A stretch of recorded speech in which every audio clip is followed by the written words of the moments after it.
الحمد لله رب العالمين والعاقبة للمتقين والصلاة والسلام على سيد الأنبياء والمرسلين نبينا ومولانا محمد وعلى آله وأصحابه أجمعين أما بعد. نماز کی شرطوں کا بیان چل رہا ہے. اس سلسلے میں جگہ کی پاکی اور بدن کی پاکی حاصل کرنے کے متعلق اور کپڑوں کی پاکی حاصل کرنے کے متعلق کچھ مسائل کا مذاکرہ کیا گیا. بدن کی پاکی میں ہم نے جہاں وضو کا اور غسل کا مذاکرہ کیا وہیں بدن کی پاکی حاصل کرنے کا ایک طریقہ تیمم بھی ہے. یعنی پانی حاصل نہ ہونے کی صورت میں یا پانی کے استعمال پر قدرت نہ ہونے کی صورت میں مٹی کے ذریعے پاکی حاصل کی جائے، اس کا نام تیمم ہے. عام طور پر اکثر لوگ ایسے ہوتے ہیں جن کو وضو اور مسائل کے وضو اور غسل کے تو کچھ نہ کچھ مسائل معلوم ہوتے ہیں، مگر تیمم کے مسائل معلوم نہ ہونے کی وجہ سے کبھی اس کی ضرورت پیش آ جانے پر، مثال کے طور پر سفر کی حالت میں یا کبھی بیماری وغیرہ کی حالت میں، ایسے مسائل پیش آنے کی وجہ سے چونکہ جانتے نہیں ہیں اس وجہ سے اس میں غلطی کر لیتے ہیں.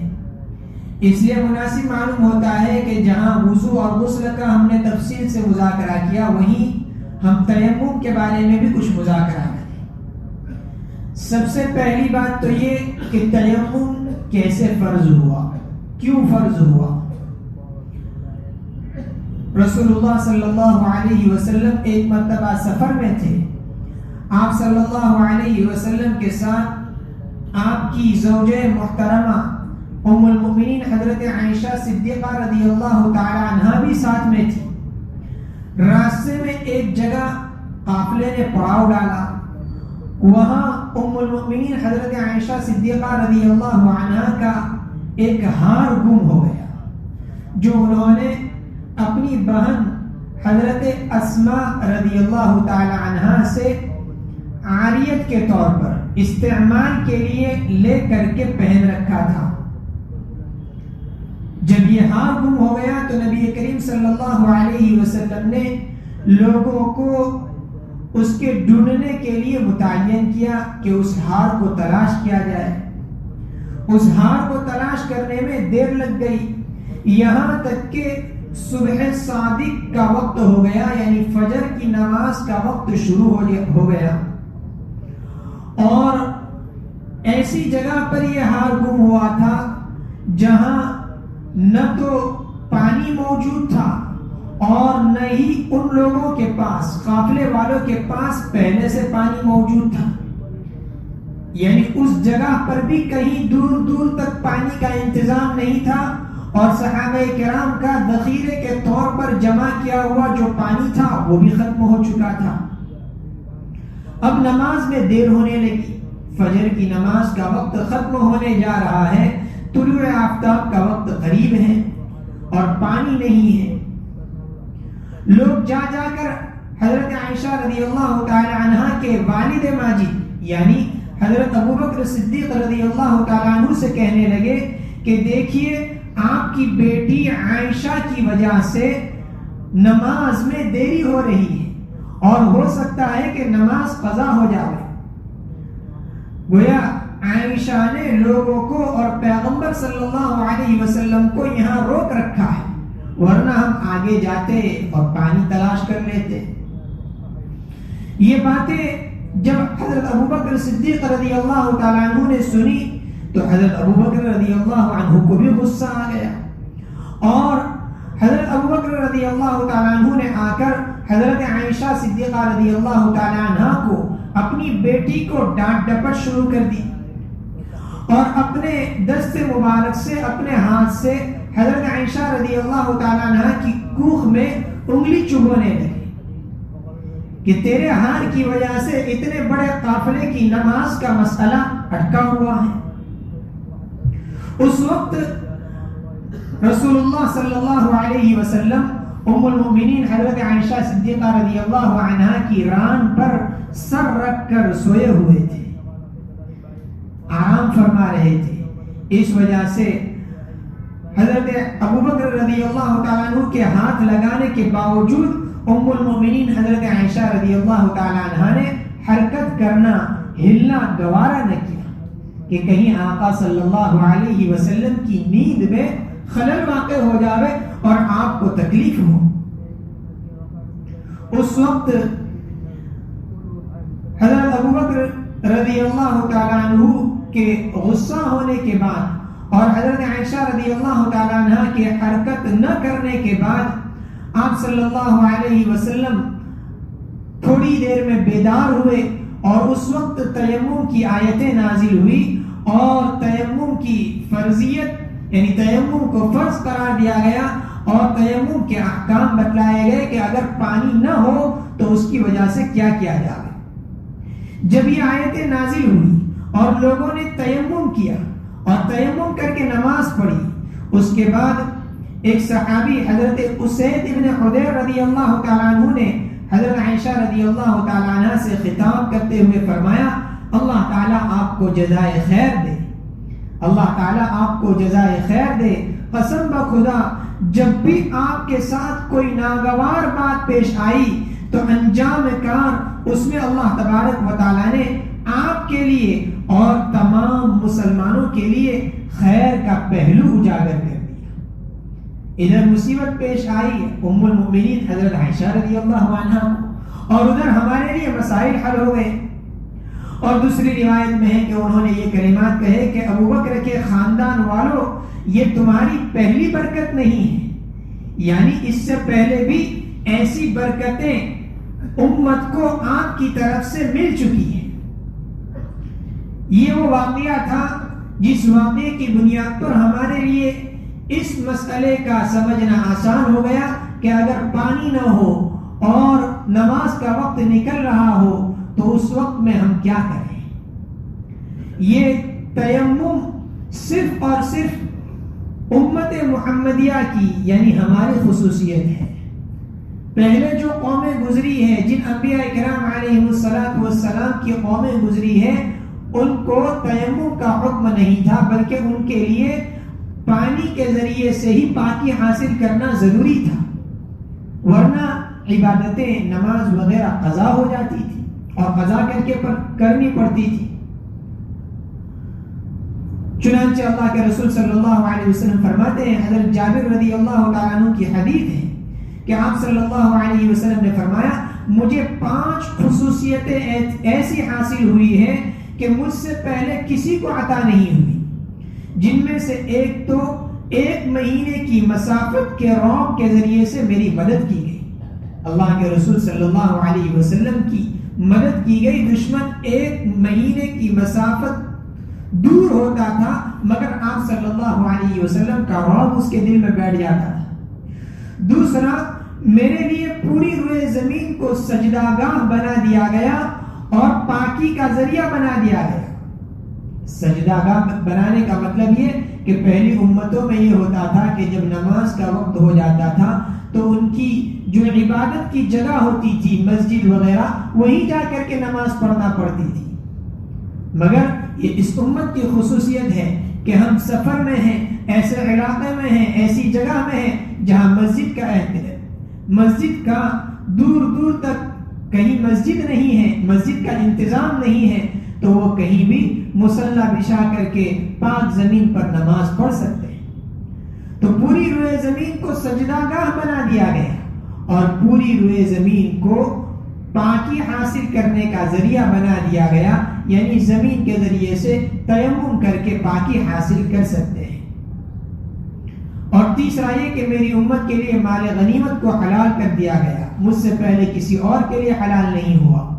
چوتھا یہ کہ مجھے شفاعت کبریٰ کا حق حاصل ہوا، قیامت کے دن جب ہر کوئی، یہاں تک کہ ہر نبی نفسی نفسی کہہ رہا ہوگا کہ آج میں پروردگار کے یہاں سفارش نہیں کرواؤں گا، اس وقت میں اللہ کے رسول صلی اللہ علیہ وسلم شفاعت کروائیں گے۔ اور پانچواں یہ کہ پہلے نبی کو صرف اس قوم کی طرف بھیجا جاتا جس مخصوص قوم کی طرف بھیجا جاتا تھا، اور مجھے پورے عالم کی طرف نبی بنا کر کے بھیجا گیا۔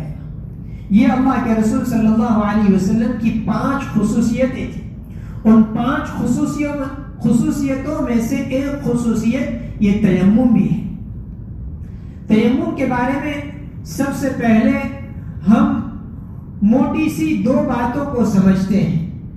ایک تو یہ کہ تیمم کب جائز ہے، کب کر سکتے ہیں، اور کب تیمم نہیں کر سکتے ہیں، پانی کا استعمال ضروری ہے، ایک بات یہ۔ اور دوسری بات یہ کہ تیمم کا طریقہ کیا ہے، تیمم کیسے کیا جائے۔ یہ 2 باتیں اہم ہیں جس کا جاننا ہر مسلمان کے لیے ضروری ہے۔ سب سے پہلی چیز تیمم کب جائز ہے، کب کیا جائے گا۔ تو علماء نے لکھا ہے کہ 6 صورتیں ایسی ہیں جس میں تیمم جائز ہو جاتا ہے، پانی کا استعمال ضروری نہیں ہے۔ ان میں سے سب سے پہلی چیز نمبر 1، اگر پانی کے استعمال پر قادر نہ ہو، یعنی 1 میل یا اس سے زیادہ دور کی مسافت پر پانی ہے، اگر 1 میل سے قریب کلومیٹر 1.5 کلومیٹر کے قریب پانی ہے تو اس صورت میں وہاں جا کر کے پانی کا لانا یہ ضروری ہے۔ اگر اس سے زیادہ دور پانی ہے اور وہاں تک پہنچنے میں نماز کے فوت ہو جانے کا، نماز کے چھوٹ جانے کا اندیشہ اور خطرہ ہے تو اس وقت تیمم جائز ہو جاتا ہے۔ نمبر 2، پانی کے استعمال کی وجہ سے بیماری کے بڑھ جانے کا یا دیر سے شفا یاب ہونے کا خطرہ ہو، کہ اگر پانی کو استعمال کریں گے تو بیماری بہت زیادہ ہو جائے گی اور شفا یاب نہیں ہو سکتا۔ مسلمان ماہر ڈاکٹر جب یہ بتلائے تو اس وقت پھر تیمم جائز ہو جاتا ہے۔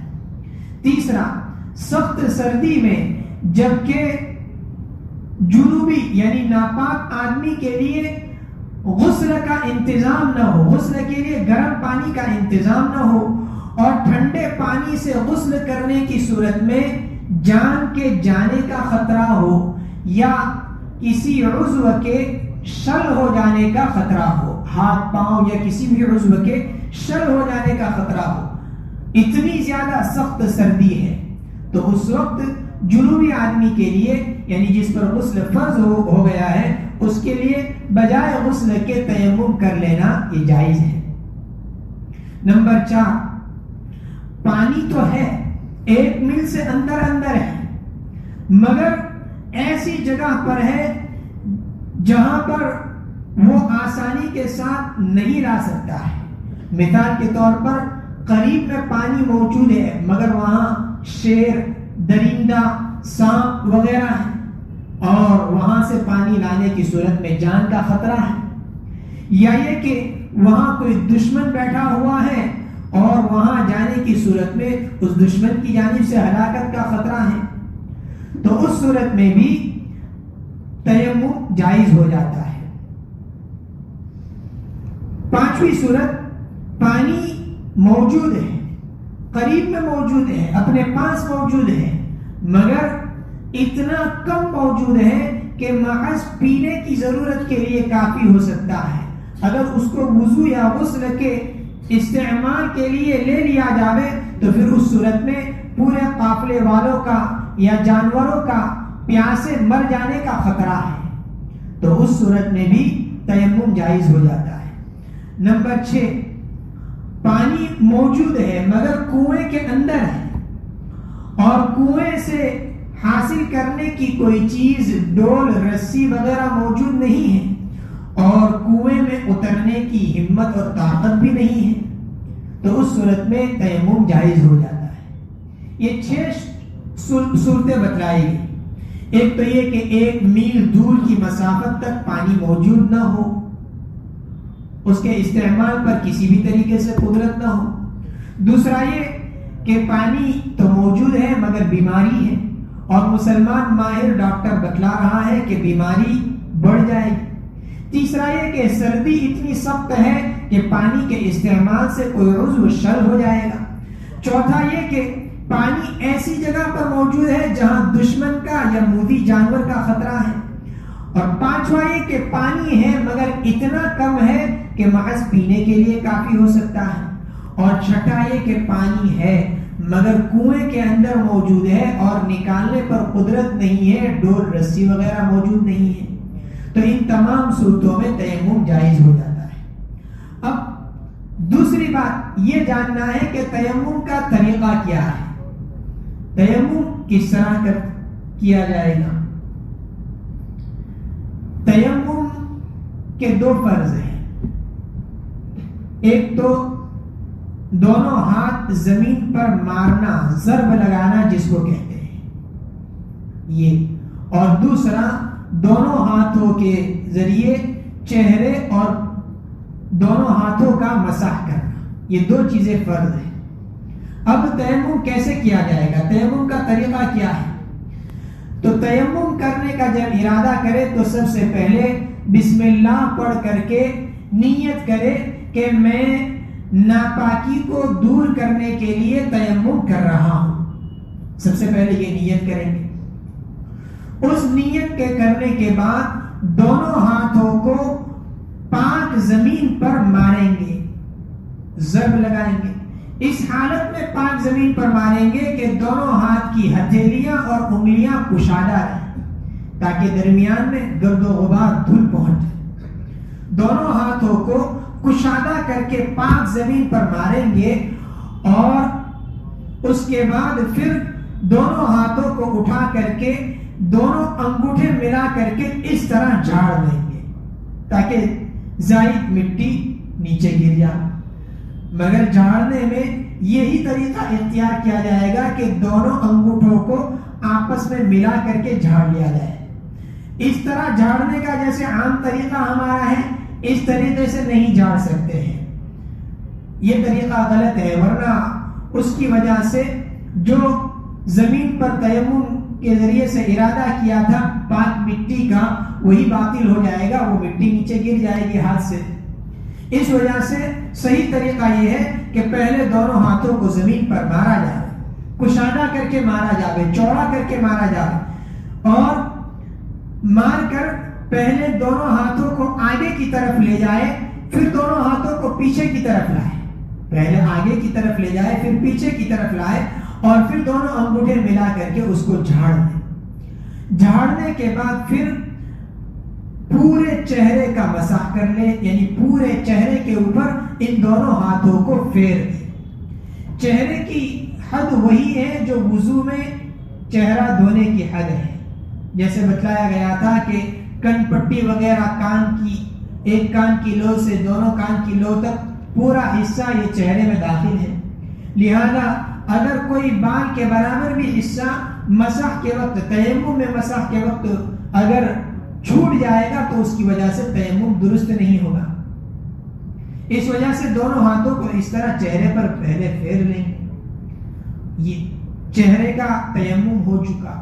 اب دوبارہ دونوں ہاتھوں کو اسی طرح جس طرح پہلے بتلایا گیا کشادہ کر کے چوڑا کر کے زمین کے اوپر ماریں گے، اور دونوں ہاتھوں کو پہلے آگے لے جائیں گے پیچھے لے جائیں گے، اس کے بعد پھر دونوں ہاتھوں کو اس طرح کر کے جھاڑ دیں، دونوں انگوٹھے ملا کر کے جھاڑ دیں، اور پھر بائیں ہاتھ کی جو شہادت اور انگوٹھے کے علاوہ جو 3 انگلیاں ہیں، ان 3 انگلیوں کو دائیں ہاتھ کی پشت والے حصے پر، پیچھے والے حصے کے کنارے پر، انگلی کے سرے پر لے جائیں، اور ہاتھ کے پیچھے کی جانب والے حصے کا کوہنیوں سمیت مسح کر لیں گے، کوہنیوں پر بھی ہاتھ پھیر لیں گے، یہاں تک مسح کر لیں گے۔ اس کے بعد ہاتھوں سے، ہاتھ کی شہادت کی انگلی سے اور انگوٹھے سے، بائیں ہاتھ کی پہلی انگلی سے اور انگوٹھے سے حلقہ بنا کر کے اس ہتھیلی کو دونوں ہاتھ کے یہ آگے کی جانب والے حصے پر پھیر دیں گے۔ اس طرح پھیرنے سے ایک ہاتھ کا تیمم صحیح ہو گیا. 3 انگلیوں کو دائیں ہاتھ کے کنارے سے اس طرح گھمائیں گے اور پھر پہلی انگلی اور انگوٹھا اس سے ہلکا بنا کر کے ہتھیلی سے اس حصے کی جانب پھیر دیں گے. اب اسی طرح سے دوسرے ہاتھ کا تیمم کیا جائے گا، یعنی دوسرے ہاتھ کی ان 3 انگلیوں کو بائیں ہاتھ کے انگلی کے کنارے سے سرے سے لے جائیں گے اور کوہنیوں سمیت اس کا مسح کر کے پھر شہادت کی انگلی اور انگوٹھے سے آگے کی جانب کے حصے کا مسح کر لیں گے. اتنا مسح کر لیا گیا تو تیمم صحیح ہو گیا. اب اس تیمم سے نماز درست ہو جاتی ہے. تیمم وضو کے لیے بھی تیمم کا طریقہ یہی ہے، اور غسل کی حاجت ہو جائے تو غسل کے لیے تیمم کا طریقہ بھی یہی ہے. دونوں کے لیے ایک ہی طرح کا طریقہ ہے. ایسا نہیں ہے کہ اگر غسل کی وجہ سے تیمم کرنا ہے تو پھر پورے بدن پر مٹی ڈالی جائے گی، یہ طریقہ نہیں ہے، بلکہ غسل کے لیے بھی وہی طریقہ ہے. اب تیمم کے کچھ اور موٹے موٹے مسائل ہیں جس کو ہم سمجھ لیتے ہیں. ایک تو یہ کہ ریل گاڑی میں پانی نہ مل رہا ہو تو اس صورت میں تیمم کا کیا حکم ہے. اگر ریل میں پانی بالکل نہ ہو اور ایسا اسٹیشن جہاں پانی دستیاب نہ ہو سکے اور اتنی دور ہو کہ وہاں تک پہنچتے پہنچتے نماز کا وقت فوت ہو جانے کا، چھوٹ جانے کا اندیشہ ہے، یا اسٹیشن پر اتر کر وضو کرنا یا پانی لینا گاڑی کے چل دینے کی وجہ سے ممکن نہ ہو، تو ایسے مسافر کے لیے تیمم کرنا درست ہے. اور اگر ریل میں پانی تو موجود ہے لیکن بھیڑ وغیرہ کی وجہ سے وضو نہ کر سکے تو وہ وقت کے اندر تیمم کر کے نماز پڑھ لے، مگر بعد میں دوبارہ اس نماز کی قضا کر لے، یا اگر وقت باقی ہے تو وضو کر کے دوبارہ پڑھ لے، اس وجہ سے کہ پانی موجود تھا اور اس نے تیمم کر کے نماز پڑھی تھی. کبھی ایسا مسئلہ پیش آ جائے کہ جہاں نہ پانی ہے نہ زمین کی جنس سے کوئی چیز وہاں پر موجود ہے، پاک مٹی وغیرہ، جیسے کبھی ہوائی جہاز وغیرہ میں یہ مسئلہ پیش آتا ہے، تو اس صورت میں حکم یہ ہے کہ اس وقت نمازیوں جیسے اعمال یعنی نمازی جیسی شکل بنا لیں گے، مگر اس وقت نماز میں کچھ بھی پڑھیں گے نہیں، قراءت وغیرہ کچھ بھی نہیں کریں گے اور نماز کی نیت بھی نہیں کریں گے. بس نماز کی شکل بنا کر کے نماز کے ارکان کو، رکوع سجدے وغیرہ کو ادا کر لیں گے. بعد میں جب پاکی حاصل کرنے پر قدرت ہو تو اس نماز کو دوبارہ دوہرا لیں گے. وہ کون سی نمازیں ہیں جس کے چھوٹ جانے کی وجہ سے تیمم جائز ہو جاتا ہے؟ ہر اس نماز کے لیے جس کے چھوٹ جانے پر قضا نہیں کر سکتے ہیں. مثال کے طور پر جنازے کی نماز ہے، عیدین کی نماز ہے، اس میں ایسے وقت میں پہنچا کہ اگر وہ وضو کرنے جائے گا، وضو ٹوٹ گیا، نماز شروع کی، اور یا ایسے وقت میں پہنچا کہ نماز شروع ہو گئی ہے اور آخری تکبیرات، آخری رکعتیں باقی ہیں، اور وہ اگر وضو کرنے جاتا ہے تو اس صورت میں نماز کے چھوٹ جانے کا اندیشہ ہے، اور یہ نماز چھوٹ گئی تو پھر اس کی کوئی قضا بھی نہیں ہے. عیدین کی کوئی قضا نہیں، جنازے کی نماز کی بھی کوئی قضا نہیں ہے. اس کے علاوہ 5 وقتہ نمازوں کی قضا ہے، جمعہ کی قضا ہے، ظہر ہے. تو صرف ان نمازوں کے لیے جن کی قضا نہیں ہے اور اس میں مشغول ہونے کی وجہ سے اس کے وضو میں مشغول ہو جانے کی وجہ سے اس کے چھوٹ جانے کا اندیشہ ہو، تو اس صورت میں اس کے لیے جائز ہے کہ وہ تیمم کر لے اور تیمم کر کے اس نماز کو ادا کر لے. مگر یاد رہے تیمم کر کے اس نماز کو ادا کریں گے تو یہ تیمم صرف اسی نماز کے لیے کافی ہوگا. اب پھر وہ یہ سوچے کہ مجھے تیمم سے پاکی حاصل ہو گئی تو میں دوسری نماز بھی اسی طرح پڑھ لوں، تو اس کی اجازت اور اس کی گنجائش نہیں ہوگی. تیمم کن چیزوں پر کیا جائے؟ ایک تو عام مسئلہ تو یہ بتلا دیا گیا کہ زمین کے اوپر تیمم کیا جاتا ہے، مگر زمین کی جنس نہیں ہے تو پھر وہ کون سی جگہیں ہیں جس کے اوپر تیمم جائز ہو جاتا ہے؟ تو تیمم پاک زمین پر اور زمین کی ہر اس جنس پر کرنا جائز ہے جو آگ میں ڈالنے سے نہ جلے. اور نہ ڈھلے اور نہ نرم ہو. آگ میں جلانے سے نہ جلے نہ ڈھلے اور نہ نرم ہو. جیسے عام زمین ہے یا پتھر ہے یا ہر قسم کی مٹی ہے، اگر اس کو جلایا جائے گا تو نہیں جل سکتی. تو ان چیزوں پر تیمم جائز ہے، جو نہ جل سکتی ہے، نہ پگھل سکتی ہے، نہ نرم ہو سکتی ہے. اور اگر ایسی چیز ہے کہ جو سخت تو ہے مگر وہ زمین کی جنس سے نہیں ہے، زمین کی جنس سے نہ ہونے کا مطلب یہ کہ جلانے سے یا تو جل جاتی ہے یا ڈھل جاتی ہے، یعنی پگھل جاتی ہے. مثال کے طور پر لوہا ہے، تانبا ہے، سونا ہے، چاندی ہے، ایلومینیم یا کوئی اور دھات ہے، ایسی جو پگھلانے سے پگھل جاتی ہے تو ان پر تیمم جائز نہیں ہوگا. ہاں اگر اس پر گرد و غبار دھول آ کر کے بیٹھی ہوئی ہے اور پھر اس پر تیمم کر رہے ہیں تو اس وقت جائز ہوگا، ورنہ اگر اس پر گرد و غبار نہیں ہے تو ان چیزوں پر تیمم جائز نہیں ہوگا. اگر لوہا یا لکڑی یا اور کوئی چیز اس پر اتنا گرد و غبار جم رہا ہو کہ اس پر ہاتھ پھیرنے سے گرد و غبار کا، دھول مٹی کا اثر ظاہر ہو جائے تو اس پر تیمم جائز ہے. سیمنٹ، ٹائلز، پتھر، چونا سب زمین کی جنس ہے، ان سب سے تیمم جائز ہے، اگرچہ ظاہری طور پر ان پر گرد و غبار نظر نہ آتا ہو مگر پھر بھی اس کے اوپر تیمم جائز ہے. اسی طرح ایک ہی مٹی پر بار بار تیمم کرنا یہ بھی درست ہے کہ ایک آدمی نے اس زمین پر تیمم کر لیا، اب دوسرا کوئی اسی زمین پر تیمم کر رہا ہے، یا یہ کہ وہی شخص دوسری نماز کے وقت دوبارہ اسی زمین سے تیمم کر رہا ہے تو اس کی بھی اجازت ہے. یہ تیمم کی جو جگہ ہے، زمین ہے، یہ استعمال کرنے کی وجہ سے ناپاکی کے حکم میں داخل نہیں ہوگی. یہ تیمم کے موٹے موٹے مسائل تھے جس کو ہم نے سمجھا.